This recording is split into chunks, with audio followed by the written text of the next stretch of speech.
Hello, everyone. This is the Bearded Lantern. Today, we're going to be talking more about other colors in the Green Lantern's emotional spectrum, specifically red, yellow, and blue. Primary colors, I know. Before we begin, don't forget to subscribe. I post videos every 1 to 2 weeks, so just make sure you ring the bell to get notified of the latest content. We begin with the Corps that is diametrically opposed to the Green Lanterns, the Yellow Lantern Corps, also called the Sinestro Corps. Like Green Lanterns, Sinestro Corps members must be invited by a ring. But unlike Green Lantern rings, which seek out beings with great willpower, Yellow Lantern rings seek out beings who deal in fear. It's important to note here that the ring doesn't necessarily look for that quality in its user. Instead, the ring comes and says, "You have the power to instill great fear." The power, therefore, comes from that person's ability to create fear in others. Some prominent examples of members of this corps include people who are dedicated to spreading fear. The leader himself, Thal Sinestro, believed that the only way to achieve peace was to control people with an iron fist. Romat Rue killed thousands of children before a yellow ring found him. Crib has killed Green Lanterns who are parents and taken their children, keeping them prisoner in a naturally occurring cage on her back. It is safe to say that when people hear stories of creatures like this, their natural reaction is to hole up and never trust anyone or anything. This is what makes Green Lanterns and Yellow Lanterns so opposed to each other. If willpower can be viewed as the source of one's action, fear could be viewed as the source of inaction or decidedly negative, sometimes violent actions. But since willpower constitutes the action itself, we have to view fear as the underlying emotion behind an action. Fear, of course, being one example, others being rage, hope, compassion, and so on. On one far end of the emotional spectrum are the Red Lanterns, a core of being consumed by so much rage that their blood literally boils. When they put on the red ring, it expels the wearer's heart from the body, replacing their blood with a napalm like substance that can be vomited up at will. We've all been in situations where bad things happen to us, right? When bad things happen, we get angry. It's been scientifically proven that a person's intelligence diminishes by an average of 13 points when they're angry. 13 points! And what happens when we're angry? Bad decisions in all directions. We cut off someone in traffic. Maybe the drywall gets a new hole.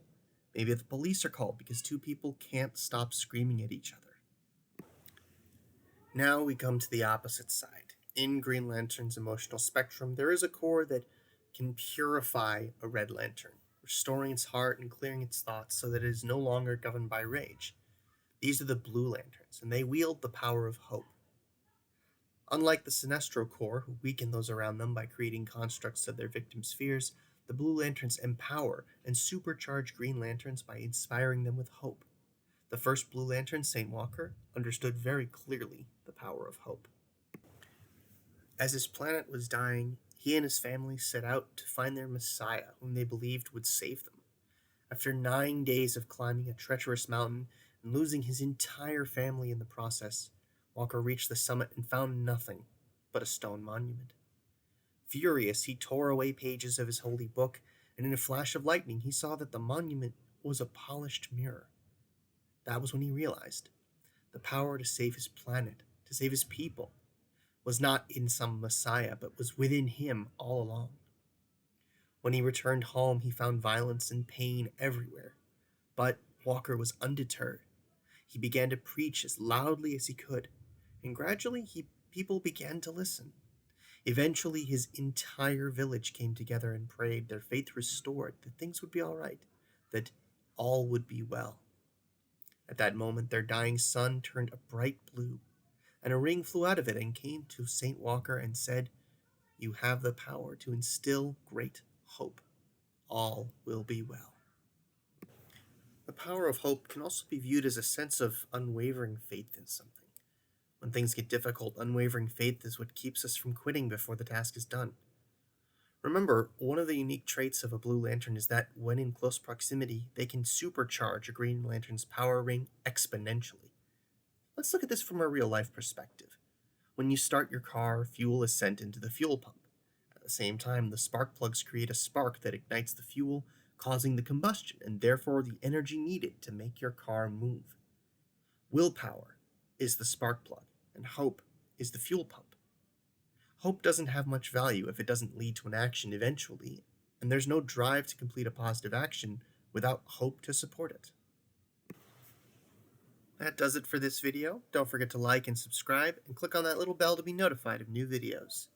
If you're interested in learning more about the other Lantern Corps and their key members, check out Comic Storian on YouTube for videos giving synopses about many different comic storylines and characters. The link to his channel is in the description below. Thanks for watching, and remember, all will be well. Just keep moving forward.